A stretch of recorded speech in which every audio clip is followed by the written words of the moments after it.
네, 오늘 에베소서 강의 20번째 시간으로 은혜로 말미암는 구원이라는 제목으로 하나님 말씀 함께 나누도록 하겠습니다. 오늘 말씀은 기독교의 가장 핵심적인 그런 진리이고 다른 모든 종교와 기독교를 구별하는 아주 유일하고 독특한 그런 기독교만의 교리입니다. 우리가 은혜로 구원을 받았다. 자주 듣는 그런 이야기인데 그것에 대한 의미를 우리가 함께 살펴보도록 하겠습니다. 기독교가 중세시대에 타락했을 때 인간은 어떠한 선한 행위로 말미암아 구원을 얻는 데 도움이 될 뿐만 아니라 또한 구원을 얻는 수단도 될 수 있다라고 교회가 가르치기 시작했습니다. 그래서 어느 정도까지 타락을 했냐면 성도들이 헌금함에 드리는 그 헌금, 그 동전이 헌금함에 따까닥하고 소리가 났을 때 연옥에 있는, 물론 연옥교리는 기독교적이지 않지만 그 당시에 타락했으니까 연옥교리가 있을 때였습니다.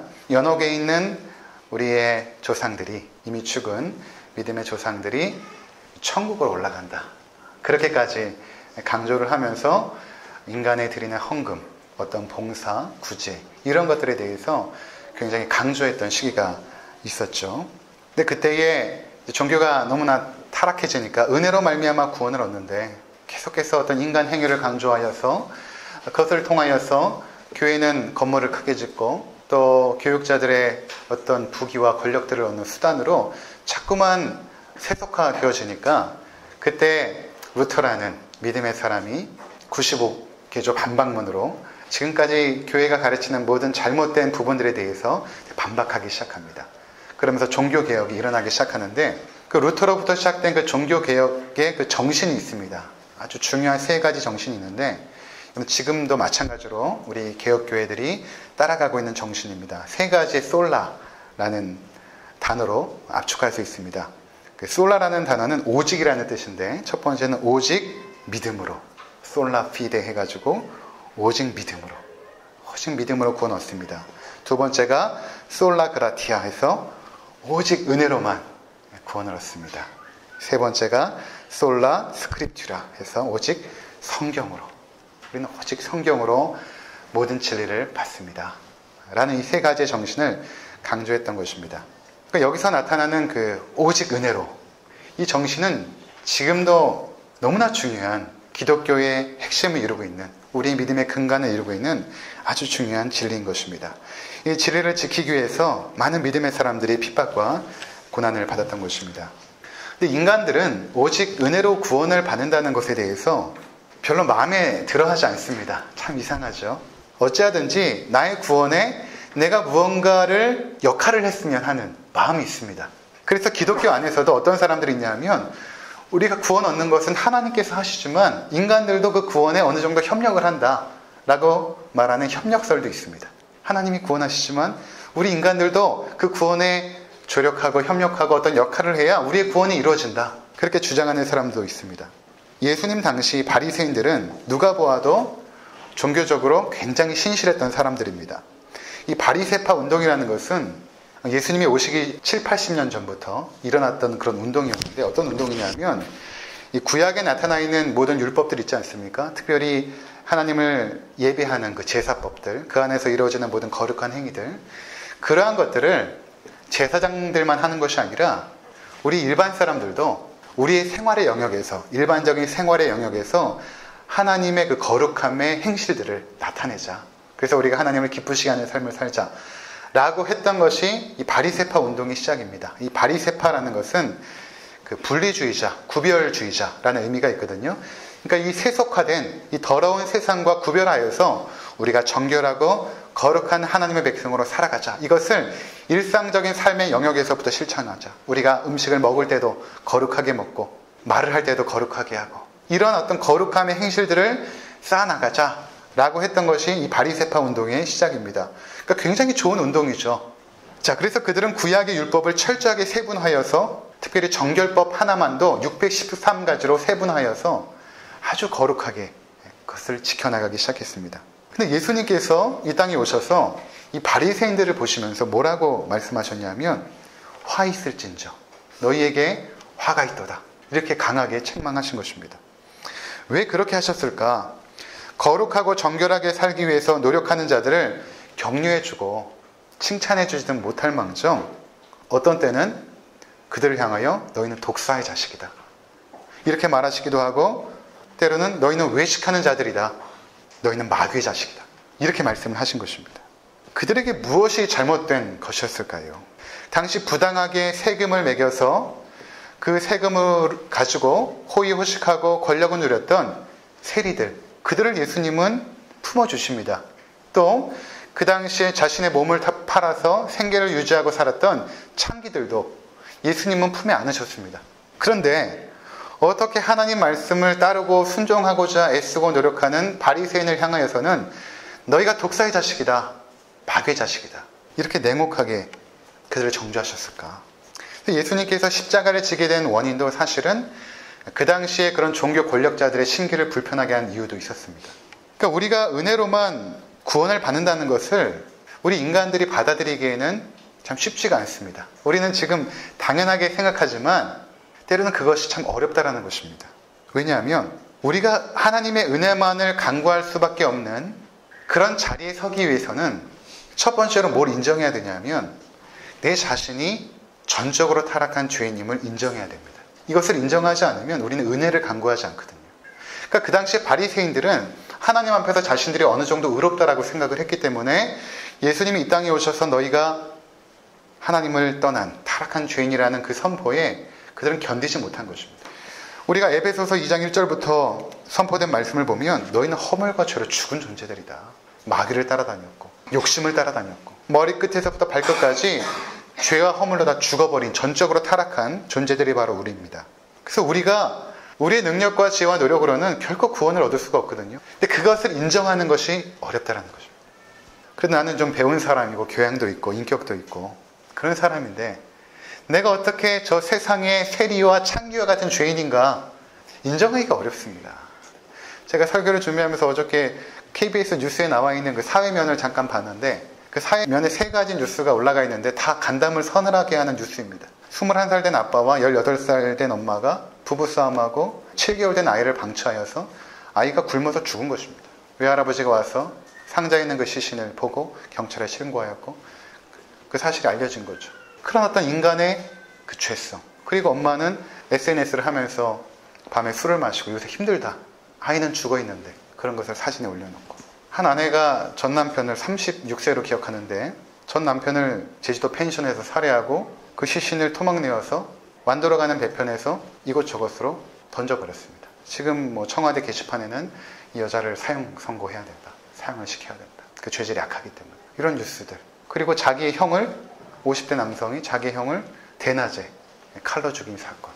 이런 사건을 보면 우리는 이런 생각이 들죠. 어떻게 저렇게 할 수 있을까? 뭔가 부모가 잘못했을 거야. 뭔가 교육을 잘못 받았을 거야. 어떻게 저렇게 악할 수 있지? 저 사람을 사형시켜야 돼. 라고 그들과 우리를 분리시키려는 경향이 있습니다. 그들의 어떤 행위들을 잘 분석을 해서 결국 저 사람들은 우리와 다른 사람이다. 그들의 정신구조, 그들의 가정 환경들 잘 분석을 해서 그들이 저렇게 죄를 범할 수밖에 없는 이유들을 파악하여 그래서 우리는 저 사람들과 달라. 저 사람들은 악한 죄인이지만 우린 그래도 교양도 있고 우린 좀 인격도 있지 않는가 라고 분리하고 싶지만 성경이 우리 가운데 증거하는 것은 너희도 똑같은 죄인이다. 그들은 그 죄성이 드러난 것뿐이고 너희는 그 마음 가운데 악한 죄가 숨겨져 있는 죄인들이다. 이렇게 주님께서 말씀하시니까 바리새인들이 예수님을 죽이고 싶지 않았겠습니까? 너희가 살인한 것만 살인이 아니다. 형제에 대하여 분노하는 것도 살인이다. 너희가 간음한 것만 간음이 아니다. 여인을 보고 음탕한 생각을 하는 것도 간음이다. 이렇게 말씀하시니 그 당시에 의롭다라고 여겨졌던 바리새인들이 얼마만큼 예수님에 대하여 반감을 가졌겠습니까? 그러니까 은혜로 구원을 받는다는 것이 내가 전적으로 타락한 죄인이라는 것을 인정해야 되는데 그것이 쉽지 않다는 것입니다. 우리가 매일 아침 일어나서 하나님 앞에 기도를 드리고 하나님 말씀을 묵상하고 또 그 말씀을 종이에 써서 그 당시 이제 바리새인을 이야기하는 것입니다. 손목에다 메고 이마에다 붙이고 말씀을 늘 시간이 되면 무릎을 꿇고 성전을 향하여 기도하고 주변에 어려운 사람, 가난한 사람이 있으면 가서 돕고 3일에 한 번씩 금식 기도를 하고 이렇게 하면 그래도 내가 의롭고 선한 사람이라고 여겨지는 것입니다. 그러면서 그 당시에 바리새인들이나 서기관들은 이러한 행위들로 자신이 구원을 받을 수 있다고 착각한 것입니다. 너무 열심히 그 일을 한 나머지 자신이 진짜 의롭다라고 여겨진 것입니다. 그렇게 착각하고 살았던 것입니다. 이런 자들을 향하여 예수님은 너희가 외식하는 자들이고 독사의 자식이다. 전곡을 찔렀던 것입니다. 외식이라는 것은 가면을 쓰고 연기한다라는 것이거든요. 근데 그 연기를 너무나 진지하게 한 나머지 그 연기에 몰입하고 빠져버려서 자신이 정말로 의롭게 된 사람이라고 착각하며 살았던 것입니다. 근데 마태복음 23장에 보면 예수님께서 그 바리새인과 서기관들을 향하여서 화 있을진저 하면서 쭉 말씀을 하시는데 거기 두 가지만 제가 뽑아봤습니다. 마태복음 23장 23절 화 있을진저 외식하는 서기관들과 바리새인들이여 너희가 박하와 회양과 근체와 11조는 들이되 율법에 더한 바 정의와 긍휼과 믿음은 버려도다. 그러나 이것도 행하고 저것도 버리지 말아야 할지니라. 하나님 앞에 예물도 드리고 헌신도 하고 하는데 너희가 정의롭지 않다. 그리고 너희 마음에 긍휼이 없다. 그 마음 가운데 긍휼도 없고 정의도 없으면서 겉으로 행하는 모든 것들은 연기하는 것이고 쇼하는 것이다. 그렇게 지적하셨던 것입니다. 25절에 보면 화 있을진저 외식하는 서기관들과 바리새인들이여 잔과 대접의 겉은 깨끗이 하되 그 안에는 탐욕과 방탕으로 가득하게 하는도다. 겉으로는 거룩한 정결 예법으로 뭔가 깨끗한 것처럼 보여지지만 그 속에는 탐욕과 방탕으로 가득하도다. 자신 안에 있는 탐욕과 방탕함을 거룩한 외적인 행위로 포장했고 지속적으로 포장하면서 그들은 자신도 속아버린 것입니다. 아, 내가 거룩하구나. 자신도 속아버린 것입니다. 근데 이것을 언제 알게 되었는가? 참 놀랍게도 마태복음 7장에 보면 그들이 이 땅에서 알지 못했습니다. 마태복음 7장 21절에 나더러 주여 주여 하는 자마다 다 천국에 들어갈 것이 아니요 다만 하늘에 계신 내 아버지의 뜻대로 행하는 자라에 들어가리라.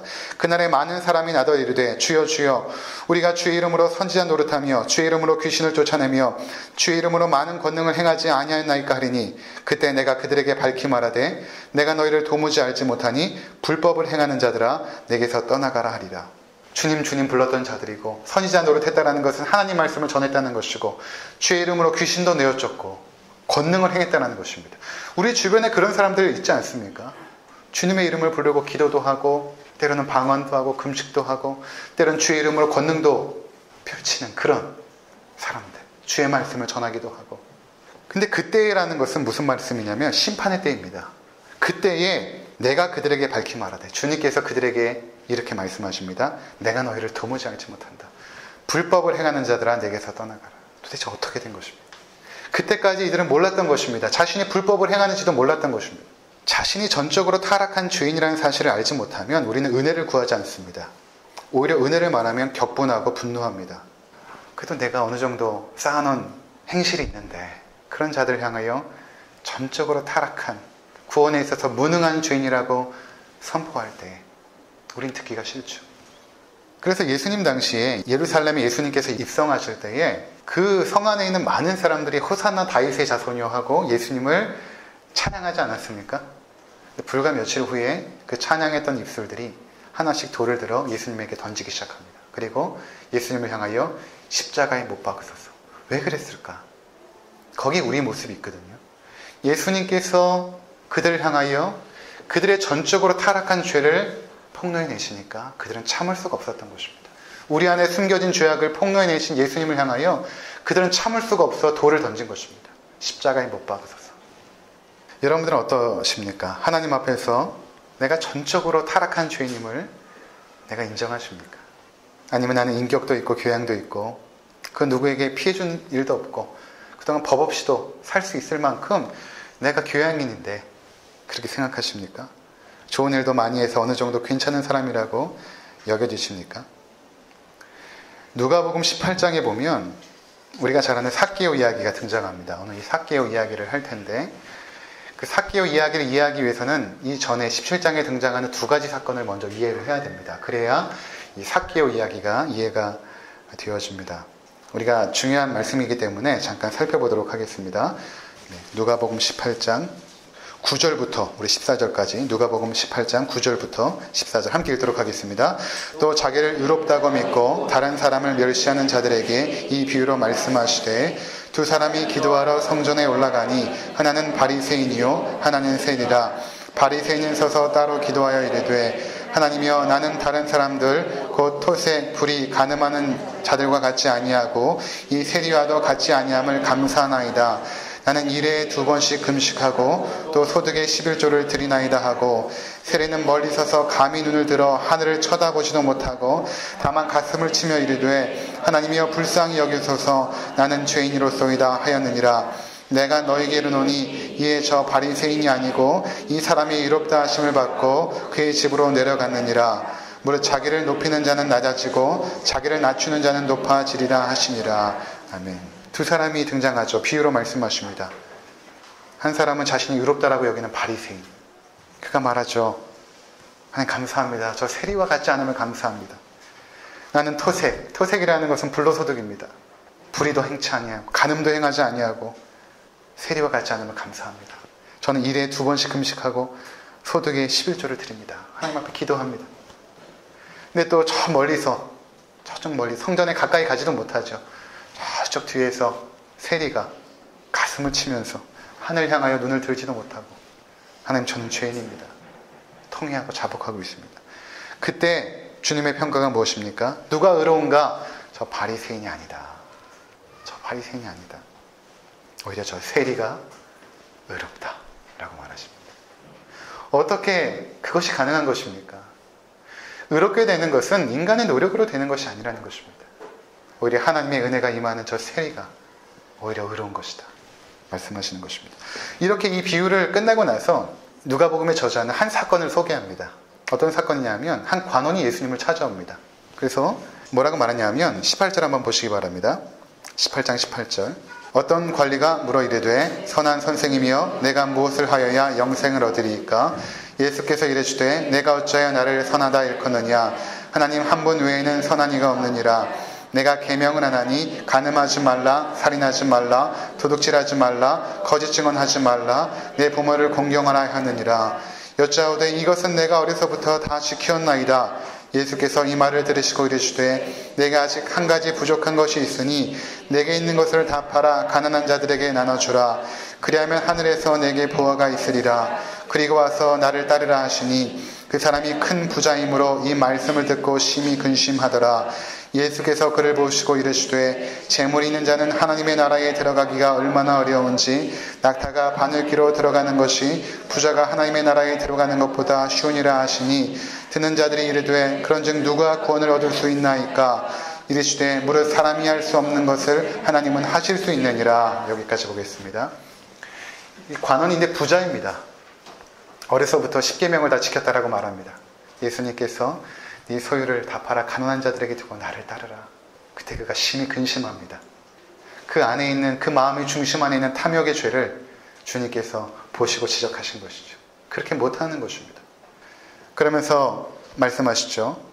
재물 있는 자는 하나님 나라에 들어가기가 얼마나 어려운지 낙차가 바늘귀로 들어가는 것이 부자가 하나님 나라에 들어가는 것보다 쉬우니라. 이것은 무슨 말인가 하면 그 당시에 그 부자들은 어떤 그 인식을 갖고 있었냐면 사람들이 부자들을 향하여 저들이 저렇게 물질적인 축복을 많이 받는 것은 축복받을 만한 일을 했기 때문에 그런 것이다. 그 축복받을 만한 일은 무엇인가? 하나님을 기쁘시게 하는 삶을 살았을 것이다. 그래서 하나님께서 저들에게 재물의 복을 주셨을 것이다 라고 생각한 것입니다. 그리고 특별히 이 관원은 어릴 적부터 말씀을 지켰기 때문에 사람들이 그를 볼 때에 저 사람은 하나님의 축복을 많이 받은 사람이다. 부족함이 없는 사람이다. 당연히 하나님 나라에 충분히 들어갈 수 있는 자격이 있다라고 여겨진 것입니다.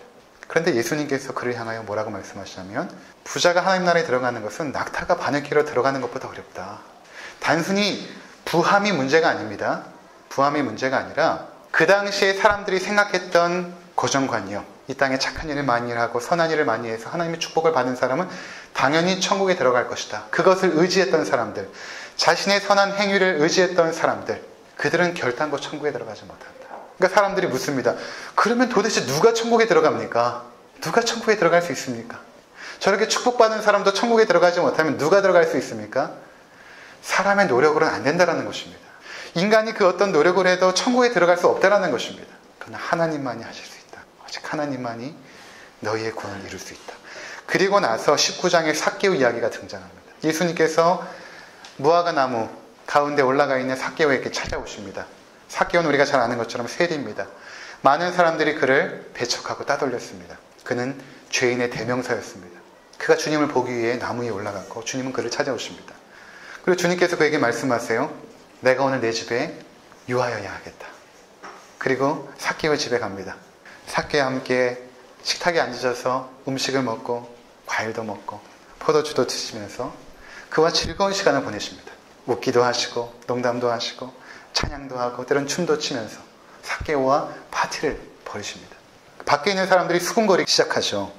19장 한번 보시면 7절 한번 보시기 바랍니다. 무사람이 보고 수군거리되 저가 죄인의 집에 유하러 들어가도다 하더라. 죄인의 집에 들어가서 예수님께서 그와 함께 파티를 즐기시는 것입니다. 너무나 즐겁게.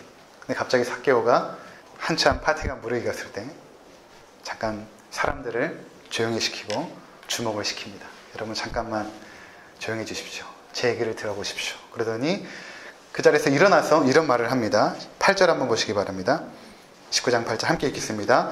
삭개오가 서서 주께 여짜오되 주여 보시옵소서 내 소유의 절반을 가난한 자들에게 주겠사오며 만약 누구의 것을 속여 빼앗은 일이 있으면 내 갑절이나 갚겠나이다. 삭개오가 어떤 중대 발표를 하냐면 내 소유의 절반을 가난한 자들에게 주겠습니다. 그리고 내가 사람들을 속여 빼앗은 것이 있다면 4배나 갚겠습니다. 그 당시에 율법은 2배를 갚는 것이거든요. 속여 빼앗은 것을 2배를 갚는 것이 당시 율법이었는데 4배를 갚아주겠습니다. 여러분 이것이 굉장히 구원에 있어서 중요한 사건입니다. 자, 그랬더니 예수님께서 삭개오에게 뭐라고 말씀하시냐면, 그리고 거기 있는 사람들에게 뭐라고 말씀하시냐면 9절 한번 보도록 하겠습니다. 9절 함께 읽습니다. 예수께서 이르시되 오늘 구원이 이 집에 이르렀으니 이 사람도 아브라함의 자손이미로다. 그가 선행을 약속했기 때문에 구원을 받았다는 것이 아닙니다.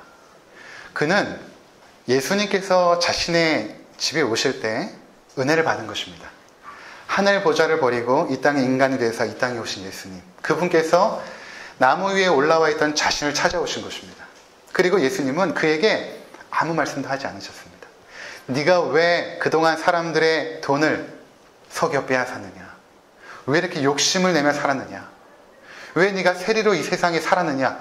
아무 말씀도 하지 않으셨습니다. 그냥 예수님은 내가 오늘 내 집에 유하고 싶다. 삭개오는 은혜를 받은 것입니다.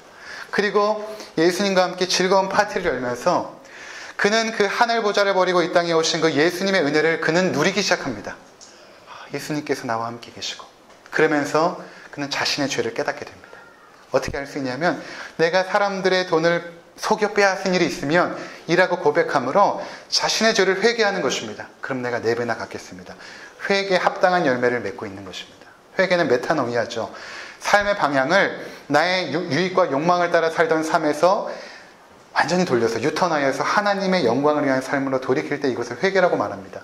자신의 지난 죄를 반성하고 눈물 짓는 것이 회개가 아니라 하나님을 향하여 나의 삶을 완전히 돌이켰을 때 회개에 합당한 열매를 맺고 그 하나님의 영광을 위해 살아가는 삶을 회개라고 말하는데, 지금 삭개오의 모습은 회개의 모습인 것입니다. 은혜를 받으니까 회개하고 회개에 합당한 열매가 드러나기 시작합니다.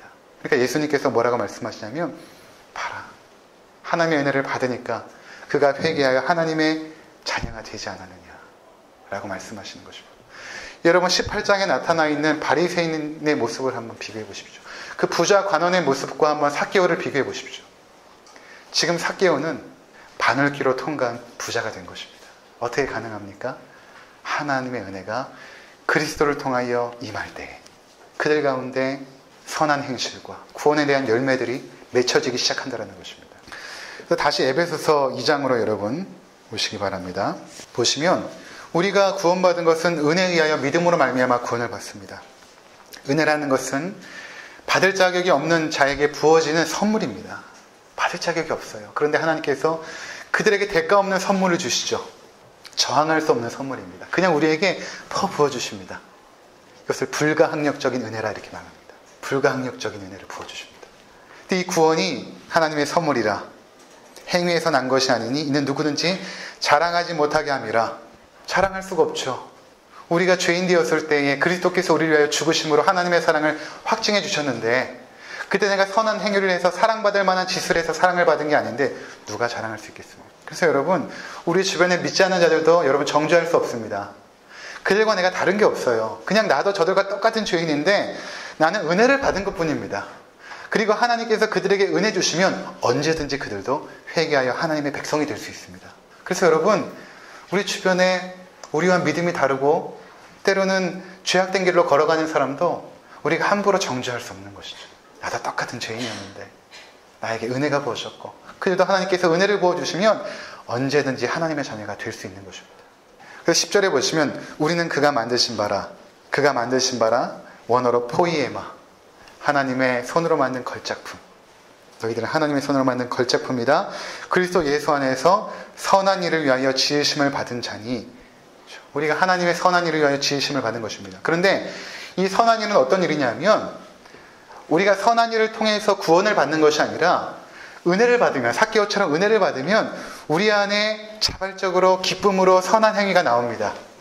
그리스도께서 우리 안에 거하셔서 우리에게 충만한 은혜를 부어주시면 내가 어떻게 하든지 하나님을 기쁘시게 하기 위한 선한 행위들이 드러나기 시작합니다. 어떻게 하면 내가 주님을 위하여 살 수 있을까? 내가 이렇게 큰 은혜를 받았는데. 그러면서 선한 행위가 나오죠. 그 행위를 하나님은 기뻐하십니다.